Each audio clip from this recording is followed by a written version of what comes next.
수르겐 F의 언덕, 윤동주. 나는 고갯길을 넘고 있었다. 그때 세 소년 거지가 나를 지나쳤다. 첫째 아이는 잔등에 바구니를 둘러매고 바구니 속에는 사이다병, 간지매통 세 조각, 헌 양말잡 등 태물이 가득하였다. 둘째 아이도 그러하였다. 셋째 아이도 그러하였다. 덥수룩한 머리털, 시커먼 얼굴에 눈물 고인 충혈된 눈, 세기로 푸르스름한 입술, 너들너들한 남루, 짚혀진 맨발.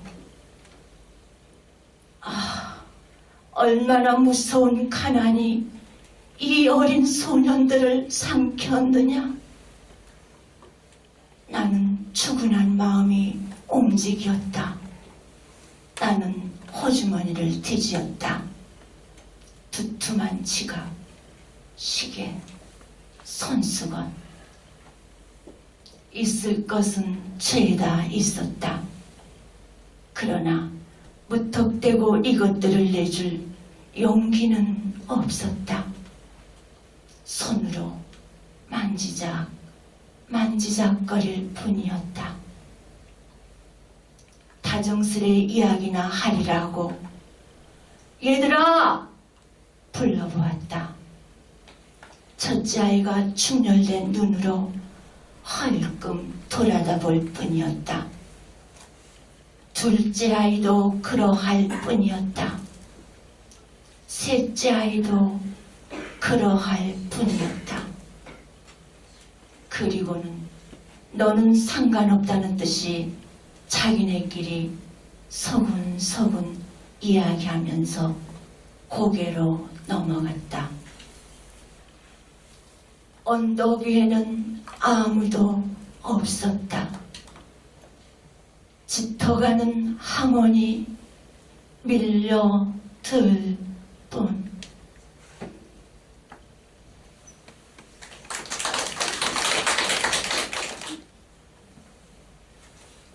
조선의 눈동자, 동학농민군 황룡싸움 100주년에 곽재구. 조선의 눈동자들은 황룡들에서 빛난다. 그날 우리들은 집신발과 축창으로 500년 왕조의 부패와 치욕 맞닥뜨려 싸웠다. 청죽으로 엮은 장태를 굴리며 또 굴리며 허울뿐인 왕조의 야포와 기관총을 한판 신명나게 두들겨 부쉈다. 우리들이 꿈꾸는 세상은 오직 하나. 복사꽃처럼 호박꽃처럼 착하고 순결한 우리 조선 사람들의 사람다운 삶과 구들장 뜨거운 자유. 아, 우리는 우리들의 살갗에 불어오는 한없이 탈지단 조선의 바람과 순금빛으로 빛나는 가을의 들과 그 어떤 외세나 사갈의 이름으로도 더럽혀지지 않을 한없이 파란 조선의 하늘의 참 주인이 되고자 했다. 시아버지와 며느리와 손주가 한상에서 김나는 흰 쌀밥을 먹고 장관과 머슴과 작부가 한데 어울려 춤을 추고 민들레와 파랑새가 우리들의 황토 언덕을 순결한 노래로 천년 만년 뒤덮는 꿈을 꾸었다. 조선의 눈동자들은 황룡 틀에서 빛났다.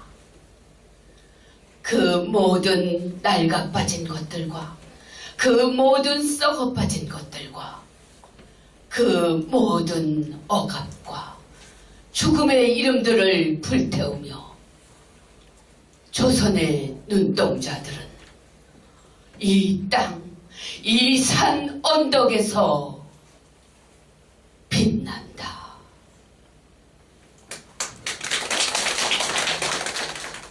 아내와 나 사이 이생진. 아내는 76이고 나는 80입니다. 지금은 아침 저녁으로 어깨를 나란히 하고 걸어가지만 속으로 다투기도 많이 다툰 사이입니다. 요즘은 망각을 경쟁하듯 합니다. 나는 창문을 열러 갔다가 창문 앞에 우두커니 서 있고 아내는 냉장고 문을 열고서 우두커니 서 있습니다. 누구 기억이 일찍 들어오나 기다리는 것입니다. 그러나 기억은 서서히 우리 둘을 떠나고 마지막에는 내가 그의 남편인 줄 모르고 그가 내 아내인 줄 모르는 날도 올 것입니다. 서로 모르는 사이가 서로 알아가며 살다가 다시 모르는 사이로 돌아가는 세월. 그것을 뭐라고 하겠습니까? 인생, 철학, 종교, 우린 너무 먼 데서 살았습니다.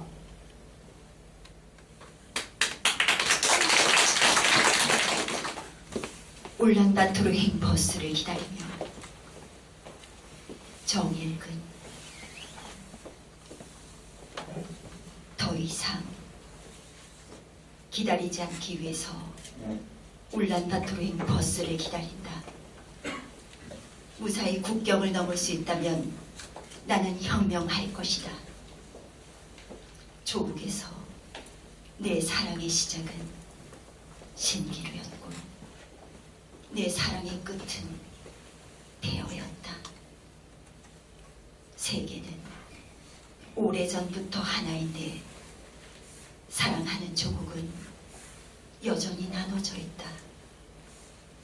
21세기의 하나뿐인 분단민족이여, 나는 이 이분법이 이제는 지겹다. 조원으로 가서 사랑을 하고 싶으니 쇠를 녹이는 끓는 사랑을 하고 간이 될 수 있는 사내를 낳을 것이다. 그 아이에게 내 성씨를 물려주고 내 제국을 만들라 유언할 것이다. 고백하자면 반도는 사랑하기에 너무 좁다. 북쪽을 생각하면 머리가 지끈거리고 남쪽에서의 꿈은 꿈마다 숨이 막힌다. 간이 아니면 또 어떠랴. 딸이 태어난다면 바람이라는 뜨거운 이름을 주고 조원의 시인으로 살게 할 것이다. 아시아의 처음에서 유럽의 끝까지 그녀의 시가 하나의 언어가 되는 유라시아의 시인으로 살게 할 것이다. 나는 울란바토르행 버스를 기다린다. 나는 몸에 꿈 하나 숨기고 남쪽과 북쪽의 국경을 넘을 것이다. 국경을 넘는 것이 죄가 된다면 나를 구금하라. 대륙의 피에 반도의 피를 섞으려는 것이 유죄라면 나도 혁명가처럼 서서 죽을 것이다.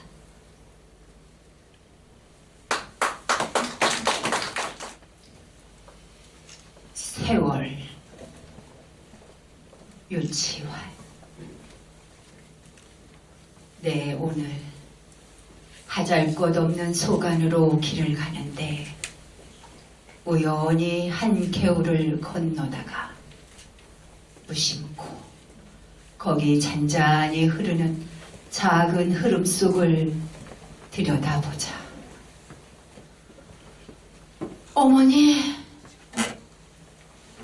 나도 모르게 이 부르짖음 소리 가슴에 치밀리며 어쩔 수 없는 울음 내쳐 간장으로 울며 갔네라.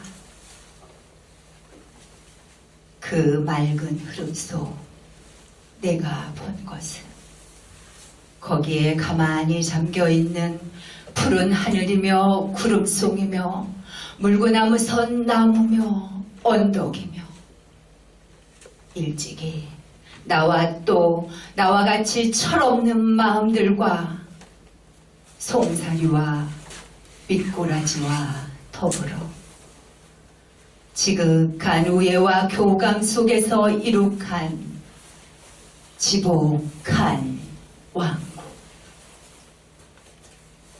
그 세상인즉 오직 나의 어머니의 크고 넓은 사랑에 하늘 같은 신뢰 안에서만 이루어진 것이었으니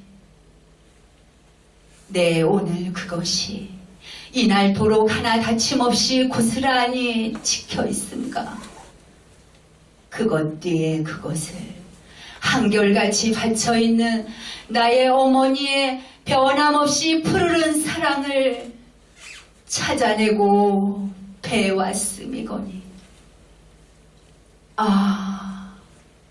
나는 얼마나 까맣게 있고 허랑이 살아왔던가.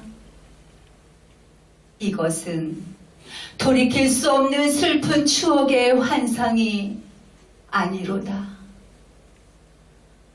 나의 육신이 시방 살아있듯이 이 현실 속에 엄연히 실제하는 나의 거룩한 시온의 나라. 세월이여, 세월이여, 일찍이는 나를 거기에서 하염없이 살게 하고 다시 이끌어다 이제는 이같이 멀리서 느껴 누리도록 내내 베풀어준 지복한 세월이여. 태양의 강물 김남조. 가을을 감고 우리 산속에 있었습니다. 하늘이 기폭처럼 벌럭이고 눈 들 때마다 태양은 익은 성문처럼 파열했습니다. 당신은 낙엽을 깔고 향수를 처음한 소년처럼 구름을 모아 동자에 띄웠으며 나는 한아름 벅찬 바다를 품은 듯이 당신과 가을을 느끼기에 한때 죄를 잊었습니다. 마치 사람이 처음으로 자기 벗었음을 알던 옛날 에덴의 경이 같은 것이 분수처럼 가슴에 뿜어오르고 만산 비 같은 홍역, 만산 불 같은 홍역, 아니 만산 그리움 같은 홍역에서 모든 사랑의 전설들이 검붉은 포도주로 뚝뚝 떨어졌습니다. 청량한 과즙처럼 바람이 불어오고 바람이 스쳐갈 뿐 사변 광막한 하루의 천지가 다만 가을과 당신만으로 가득 차고 나는 차라리 열병 앓는 소녀였으며 사랑한다는 건 참말 사랑한다는 건 또 하나의 또 하나의 내 목숨을 숨막히도록 느끼는 것이었습니다. 또 하나의 또 하나의 내 목숨.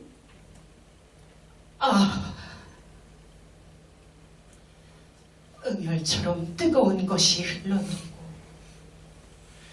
나는 비수처럼 한 이름을 던져 저기 피 흐르게 태양을 찔렀으니 그것은 이 커다란 우주 속에서 내가 사랑한 그 으뜸의 이름이었습니다.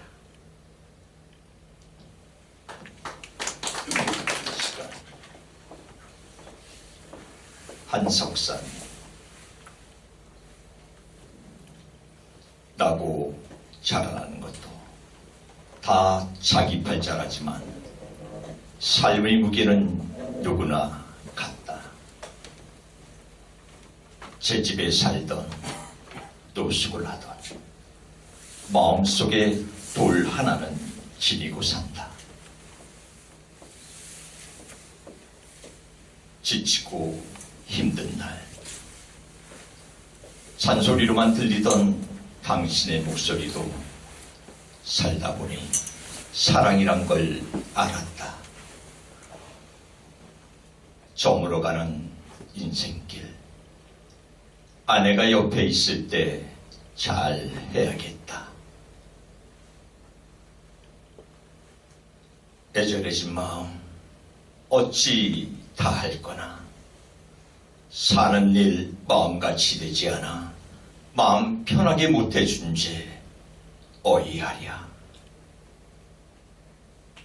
지난 시절 돌아보면 가슴 시린 사연들이 저 깊은 곳에 사무치네요. 마음의 그림자. 삶은 무겁고 죽음은 가볍다. 누구나 한 사람은 먼저 간다. 오늘같이 꽃피는 봄에는 아픈 기억은 생각하지 말자. 당신이 내 아내여서 참 고마워요. 여보, 사랑합니다. 그리움을 훔쳤다. 공광규. 빌딩 숲에서 일하는 한 회사원이 경찰서까지 끌려갔다. 점심 먹고 식당 골목을 빠져나올 때 시멘트 담벼락에 매달린 시래기를 한 움큼 빼어 냄새를 맡다가 식당 주인에게 들킨 것이다. 이봐, 왜 남의 재산에 손을 대? 반말로 호통치는 주인에게 회사원은 미안하다며 사과했지만 막무가내인 주인과 시비를 벌이고 언성을 높이고 기어코는 멱살잡이를 하다가 파출소까지 갔다. 사건을 화해시켜 돌려보내려는 경찰의 노력도 그를 신임하는 직장 동료들이 찾아가 빌어도 식당 주인은 한사코 절도죄를 주장했다. 한몫 보려는 주인은 그동안 시래기를 엄청 도둑 맞았다며 한 달치 월급만큼이나 되는 합의금을 요구했다. 시래기 한 줌 합의금이 한 달치 월급이라니. 그는 야박하고 썩어빠진 도심의 인심이 미웠다. 더러운 도심의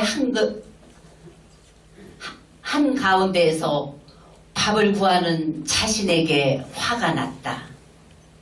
그래, 그리움을 훔쳤다, 개새끼야. 평생 누구와 주먹다짐 한 번 안 해본 산골 출신인 그는 경찰이 보는 앞에서 도시의 인심에게 주먹을 날렸다. 경찰서에 넘겨져 조서를 받던 그는 추운 유치장 바닥에서 도심의 피곤을 쉬다가 선잠에 들어 흙벽에 매달린 시래기를 보았다. 늙은 어머니 손처럼 오그라들어 부시러 거리는.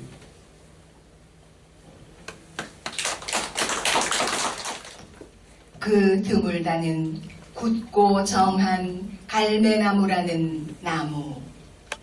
안도현.